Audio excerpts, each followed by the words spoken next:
네, 안녕하세요. 제가 제일 공부하기 좋아하는 시간, 차근차근 부자 되는 법 공부하는 날입니다. 오늘이 53회가 아니라 54회 아닌 54회죠? 54회. 예, 54회인데 제가 네, 54회죠. 요즘 뭐 최악의 경제 위기가 온다. 뭐 FOMC 결과 발표했죠. 그 다음에 올해 잘 버틸 수 있을까? 2023년 물가, 금리, 국제유가, 환율의 전망. 끝도 없고 한도 없죠. 간단하게 하는 법 말씀드릴게요. 이게 지금 사람들은 이제 눈에 보이는 것만 계속 듣고 이제 자기 기준으로 세상을 모두 보죠. 근데 그렇게 봐서는 정말 시장의 흐름을 알 수가 없죠. 지금 이제 경제 흐름이 이제 밀물인가 썰물인가 그거를 이제 우리가 알면 굉장히 좋죠. 뭐 코인을 하시건 주식을 하시건 누가 뭐라 그러든지 이 사람들은 유튜브라든지 뭐 이런 뉴스는 생명이 오일입니다. 그러니 이런데 너무 속으시면 안 되죠. 속는다기보다 그냥 들어만 두시는 거지. 한쪽 귀를 듣고 참고만 하는 거지. 자기 철학이 있어야 되는 거죠. 그 공부합니다. 민물인지 썰물인지 아는 법. 상승장과 하락장을 짚어주는 이제 지표 활용법인데 우리가 이제 단계 분석법을 하나 했죠. 그러면서 장기 장세를 예측하는 상승 하락선이다. 장기 장세를 예측하는. 저는 이제 뭐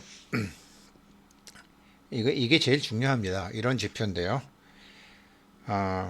다음으로 상세히 우리가 자세히 살펴볼 시장 지표는 증권거래소의 상승 하락선이다. 상승 하락선은 이게 ADL도 있어요. ADL로 이제 선을 봐도 되죠.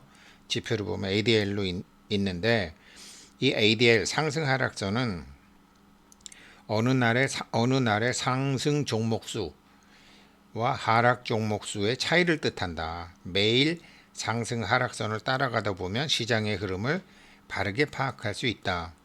이걸 매일매일 제가 이제 엑셀을 만들어서 하나 드릴게요. 거기다가 매일 장 끝난 다음에 하나씩 이제 넣으시면 되죠. 이 수치를 구할 때는 먼저 임의수를 고른다. 예를 들어 5만을 선택하여 계산을 시작할 수 있다. 그런 다음 매일 상승 종목과 하락 종목의 차이를 계산한다. 만약 692개 종목이 상승하고 692개 종목이 상승하고 그 다음에 912개 종목이 하락하고 변동이 없는 종목은 보합은 무시하고 그러면은 마이너스 220이라는 걸 구할 수 있죠. 여기서 보게 되면 여기서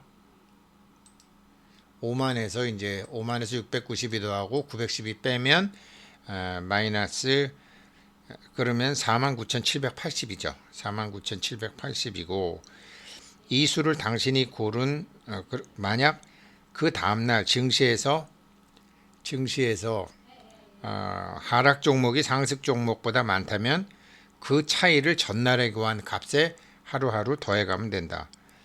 목요일은 이제 1296개가 오르고 386개가 내렸다.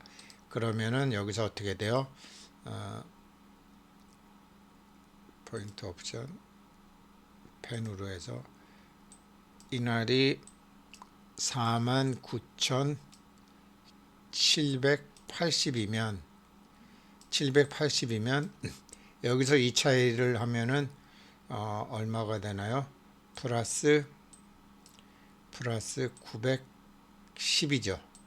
910 종목이 더 올랐죠. 그러면 780에다가 910을 더하면 또 이제 얼마가 돼요? 뭐 5만 넘고 이렇게 되겠죠.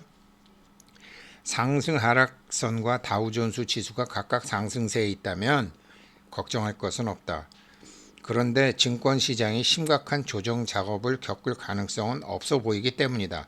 그러나 똑같이 오를 때는 상관없다. 그런데 다우지수는 계속 상승하는데도 이 상승 하락의 선이 올라가지 못한다면 이는 증시에 문제가 생길 수 있다는 부정적인 신호다. 만약 이러한 불일치가 몇 주에 그친다면 단기간 몇 주에 그친다면 하락세는 계속되는 상승 장세 속에서 일어나는 조정 작업일 가능성이 높다. 그러니까 지수는 오르는데 ADL이 내리면 조정일 수가 있다. 나쁜 것들이 먼저 내리니까요. 그러나 상승 하락 지표가 몇 주가 아니라 몇 개월 동안 계속 마이너스로 나타난다면 문제다. 무엇보다도 다우존스 지수와 상승 하락선이 정상 지역에서 붕괴되는 조짐을 보이면 다가올 하락 장세에 대비하는 것이 좋다. 그럴 때는 썰물이 되는 거죠. 그러니까 밀물일 때도 올라갔다 내려갔다 하고 썰물일 때도 올라갔다 내려갔다 하는데 뭐 코스피도 오르고 상승 종목 수도 계속 플러스로 있으면은 괜찮은데 코스피는 오르는데 몇 개만 선별적으로 오르고 나머지가 다 나빠진다. 그러면 이거 하락 장세고 썰물이라는 거죠. 그렇게 보셔야 된다라는 거죠. 이처럼 분명한 신호를 보여주는 경우는 증시 역사에 심심치 않게 있었다. 대개 다우존스 지수에 앞서 상승 하락선이 정상에 다우존스 지수에 앞서 상승 하락선이 먼저 정상에 조달하는 경우가 많다.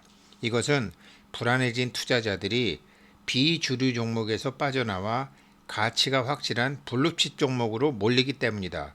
뉴욕증권거래소는 예전부터 블루칩이 절정에 이르는 5 내지 10개월 전에 상승 하락선은 최고치에 그러니까 상승 하락선이 최고치에 달하고 그로부터 몇 개월 후에 실제로 지수 자체가 꺾인다라는 거죠. 그러니 일단 상승 하락선이 상승을 멈추면 상승 장세가 얼마나 오래 갈지 의심해 봐야 된다. 이거 굉장히 중요한 지표입니다. ADL. 그런데 만약 1단계 바닥이 형성되기 시작할 때는 거꾸로 다우존스 지수가 상승 하락선보다 먼저 최저점에 이른다. 그러니까 시장이 썰물일 때는 ADL이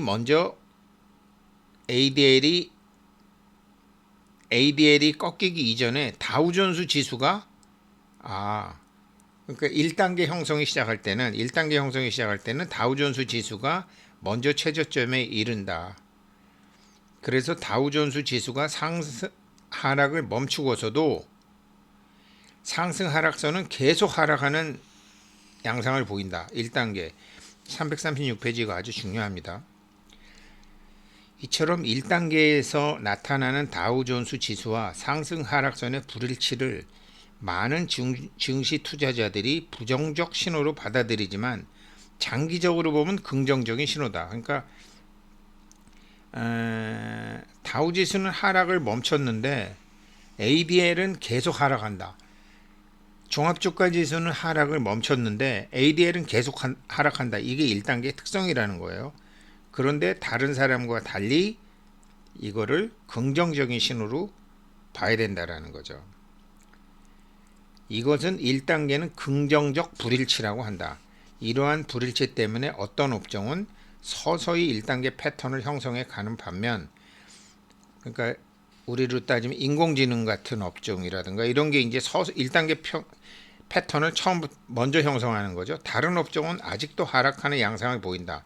중요한 것은 바닥에서건 정상에서건 그 불일치가 오래 갈수록 결국 일어날 반전도 막강해진다는 것이다. 이거 정말 중요한 거죠. 정말 오늘은 여기까지만 해도 될 것 같아요. 여기까지만 하고 여기까지만 잘 하셔도 여기까지만 하시고 제가 ADL 선을 직접 보여드리고 만든 엑셀로 보여드리는 게 나을 것 같네요. 그러니까 상승 종목수, 하락 종목수 어디서 구해요 하면은 일단 네이버 증권에서 이렇게 코스피 치게 되면은 여기 보이시죠? 포인트 옵션 펜 여기에 보시게 되면 여기 등락 종목수 나오죠? 오른 거 556배, 555개, 내린 거 331개. 이걸 제가 엑셀표를 만들어서 우리 차근차근 공부하시는 법 말씀드릴게요. 336페이지 있는 대로 지금 우리는 1단계예요. 1단계에서는 몇 달 전이니까 금세 기억할 수 있죠. 1단계에서는 긍정적인 불일치가 나타나는데 어떤 불일치냐면 지수는 하락을 멈췄는데